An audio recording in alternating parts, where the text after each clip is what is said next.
Salam sejahtera untuk kita semua. Perkenalkan, kami adalah kelompok 12 yang berasal dari Fakultas Psikologi dari Universitas Medan Area dengan dosen pengampu Ibu Mary Hapni. Nah, kelompok 12 ini akan membahas mengenai kecanduan dan penyalahgunaan alkohol.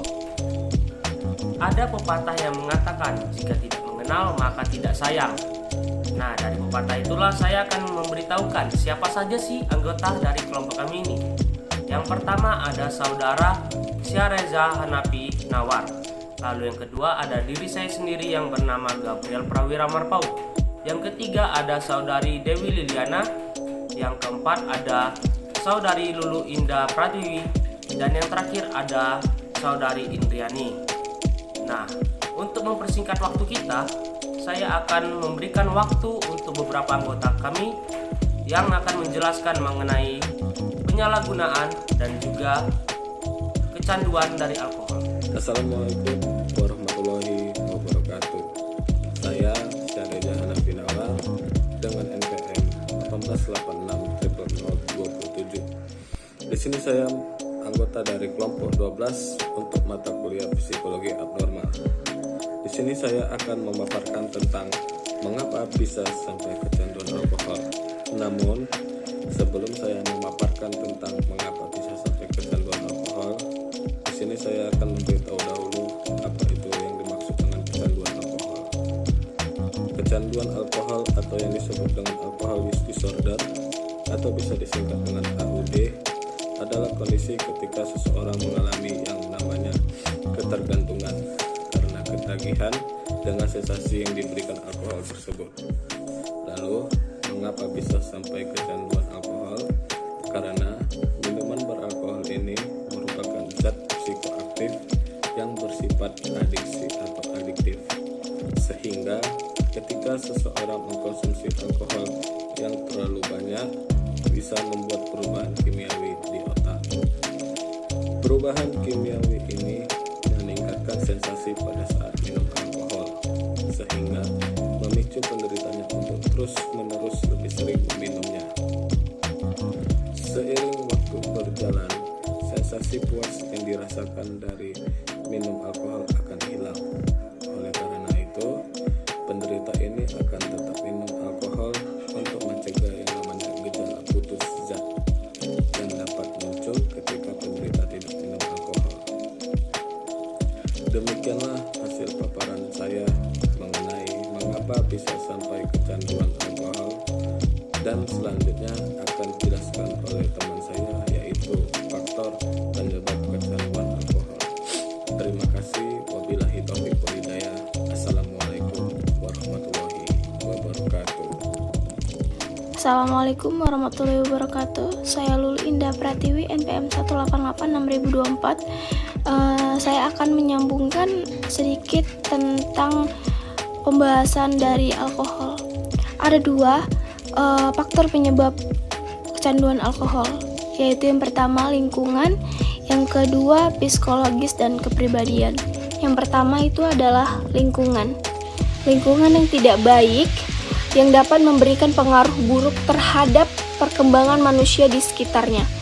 Dan yang kedua adalah psikologis dan kepribadian. Seseorang dapat berpengaruh di saat dia sudah ingin menunjukkan dirinya itu sudah dewasa. Halo, assalamualaikum. Perkenalkan, nama saya Indriani. NPM saya 186000308. Di sini saya akan menjelaskan materi selanjutnya. Langsung saja kita masuk ke pembahasan materi. Materi yang akan saya bahas di sini yaitu gejala ketergantungan alkohol. Apa saja sih gejala ketergantungan alkohol itu? Nah, gejala yang pertama itu ada tidak dapat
Syariza Nafinawar, dan Gabriel Prawira. Nah, dalam hal ini kami akan menjelaskan kecanduan minuman beralkohol. Nah, bagi teman-teman yang belum tahu, saya akan menjelaskan terlebih dahulu apa sih minuman beralkohol itu. Nah, minuman beralkohol itu merupakan minuman yang mengandung bahan psikoaktif dan jika mengkonsumsinya akan menyebabkan penurunan kesadaran. Efek samping yang didapatkan jika mengkonsumsi minuman beralkohol secara berlebihan yaitu akan menimbulkan efek samping gangguan mental organik, yaitu gangguan dalam fungsi berpikir, merasakan, dan berperilaku. Nah, orang-orang yang sudah kecanduan pada minuman beralkohol biasanya tanpa sadar mereka akan menambahkan kadar minuman alkohol tersebut ke kadar atau dosis keracunan atau biasa kita sebut mabuk. Nah, mereka yang sudah mengalami gangguan mental organik biasanya mereka sering melakukan tindakan kekerasan. Perubahan dari fisiologisnya juga ada nih, misalnya seperti muka merah, mata juling, jalan pun jadi tidak seimbang. Perubahan psikologisnya yang terjadi pada pecandu yaitu biasanya mereka jadi mudah marah, mudah tersinggung, dan kurang berkonsentrasi. Lalu contoh-contoh minuman beralkohol itu apa aja sih? Nah, biasanya yang sering kita dengar tuh diantaranya ada seperti arak, anggur merah, bir, tua, dan lain-lain. Nah, untuk penjelasan selanjutnya akan dijelaskan oleh teman-teman saya. Terima kasih. Halo semuanya, bertemu lagi dengan saya Gabriel Prawira Marpau. Di sini saya akan membahas mengenai dampak yang terjadi jika kita menjadi pecandu alkohol atau menyalahgunakan alkohol. Ada begitu banyak dampak yang disebabkan, tetapi kami akan membaginya menjadi 4 bagian. Yang pertama ada kerusakan di bagian fisik, yakni di bagian neuron ataupun di bagian saraf. Yang kedua ada kerusakan di bagian psikologis dari sang pecandu alkohol ataupun orang yang menyalahgunakan alkohol. Lalu yang ketiga ada rusaknya hubungan antara pecandu alkohol dengan orang-orang di sekitarnya. Dan yang terakhir ada sistem keamanan masyarakat yang mulai luntur ataupun kacau yang disebabkan oleh para pecandu alkohol. Untuk lebih detail, kami akan membuat video berupa contoh-contoh dari dampak tersebut. Silakan saksikan video buatan kami.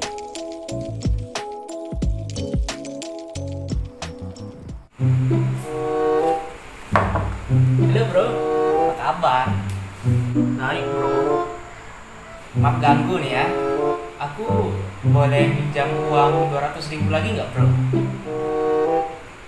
Hah? Hutang? Bukannya lu masih punya hutang 500.000 pada diriku ini?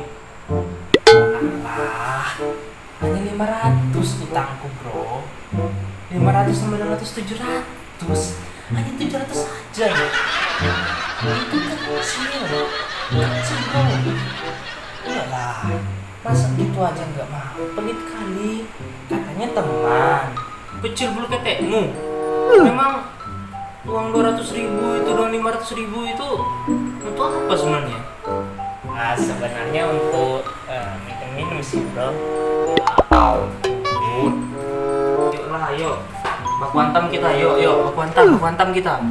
Yolah, yuk, mantap kita, yuk.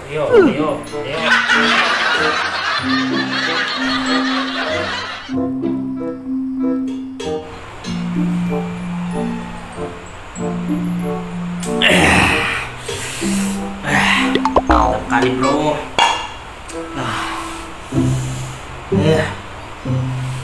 Minum bro, minum lagi. Lu kok tangan lu bergetar kayak gitu? Ngapa lu nggak kuat lagi kah? Kalau nggak kuat bilang bro.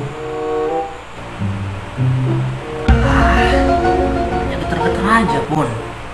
Tiap hari pun kayak gini. Amannya itu, tenang lah kau. Ya ampun. Nanti lu kalau mati, kami yang susah.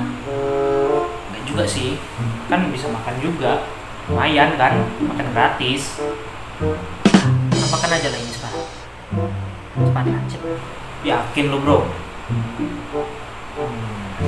Oke lah. Nih.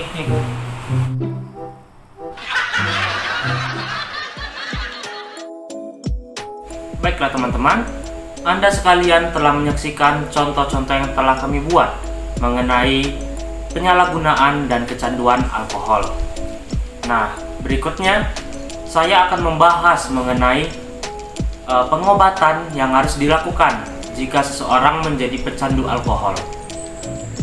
Yang pertama, ada konseling, yang dimana sang pecandu akan menemui para ahli, berkonsultasi, dan memecahkan masalah, yakni kecanduan alkoholnya.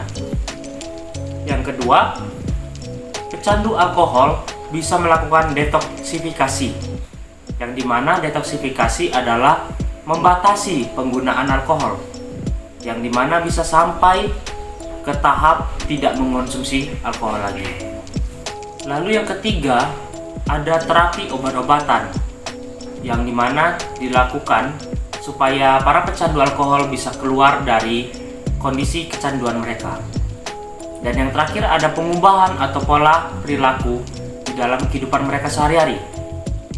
Yang awalnya mereka sangat candu terhadap alkohol, mereka akan melampiaskannya entah ke kopi ataupun ke teh. Dan itu dilakukan supaya mereka tidak kecanduan lagi dan mulai terbiasa tidak minum alkohol lagi. Sekian penjelasan saya mengenai dampak dan pengobatan dari kecanduan ataupun penyalahgunaan alkohol. Nah, berhubung segala sesuatu yang telah kami ketahui mengenai penyalahgunaan dan kecanduan alkohol telah kami jelaskan kepada para penonton sekalian, maka kami akan segera menutup video penjelasan dari kelompok 12 ini. Jika ada suatu kesalahan kata atau membuat para penonton tidak enak hati, kami dari kelompok 12 meminta maaf sebesar-besarnya. Dan juga kita harus menggarisbawahi bahwasanya segala sesuatu yang berlebihan itu tidak baik untuk siapapun. Karena itulah kita harus melakukan ataupun memakai segala sesuatu sesuai dengan kadarnya. Terlebih lagi tentang mencintai seseorang. Kami dari kelompok 12 pamit undur diri dan salam sejahtera untuk kita semua.